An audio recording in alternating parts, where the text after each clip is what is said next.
بسم اللہ الرحمن الرحیم۔ میرے محترم بھائیوں اور دوستوں، جب امام بخاری رحمہ اللہ ملک شام و عراق وغیرہ سے ہو کر نیشاپور تشریف لانے لگے تو نیشاپور کے مشہور محدث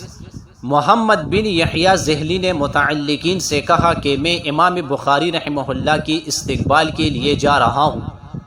جس کا جی چاہے استقبال کرے۔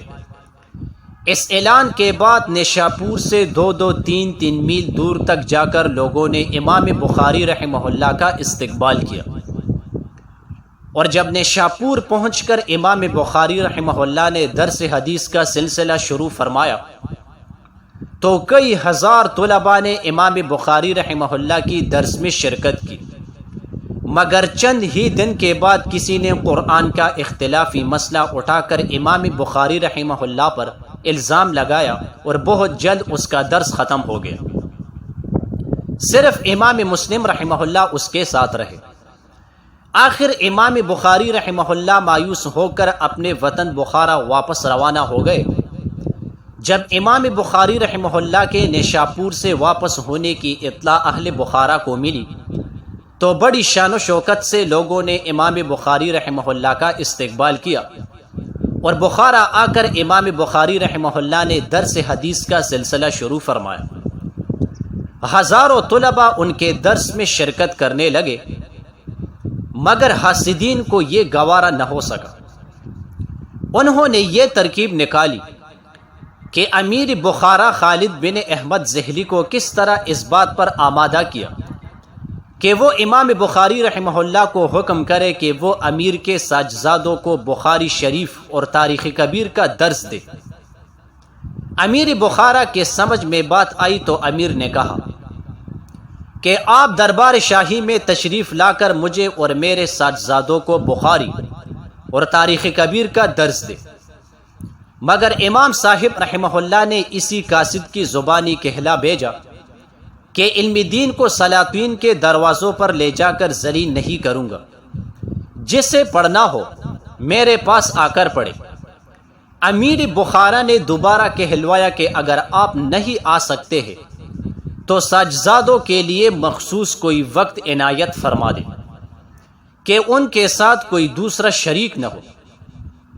اس پر امام بخاری رحمہ اللہ نے جواب دیا کہ احادیث رسول اللہ صلی اللہ علیہ وسلم پوری امت کے لیے یکساں ہے، ان کی سننے سے میں کسی کو محروم نہیں کر سکتا۔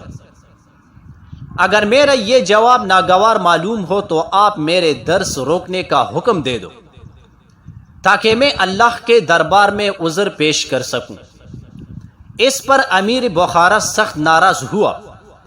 اور حاسدوں نے امیر کے اشارے پر امام کو بددین اور بدعتی ہونے کا الزام لگایا۔ پھر حاکم نے بخارا سے نکال جانے کا حکم دیا تو امام بخاری رحمہ اللہ نے نہایت کبیدہ خاطر ہو کر ان مخالفین کے لیے بد دعا کی، اے اللہ، جس طرح اس امیر نے مجھے ذلیل کیا ہے اسی طرح اس کو بھی اپنی ذات اور اپنی اولاد اور اپنے اہل و عیال کی بے عزتی و ذلت دکھا دے۔ چنانچہ ابھی 1 ماہ بھی نہیں گزر پایا تھا کہ خلیفۃ المسلمین نے اس امیر کی کسی غلطی پر سخت ناراض ہو کر اس کو معزول کر دیا، اور اس کا منہ کالا کر کے گدے پر سوار کرا کے پورے شہر بخارا میں اس کی تذلیل کروائی، اور اس کو جیل میں ڈال دیا گیا، اور انتہائی ذلت و رسوائی سے چند دن کے بعد مر گیا،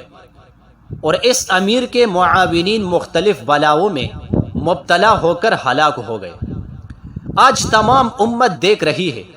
کہ بخارا، سمرقند وغیرہ جو علماء دین کے مرکز رہے ہیں، وہاں پر علماء دین کی ناقدری کی وجہ سے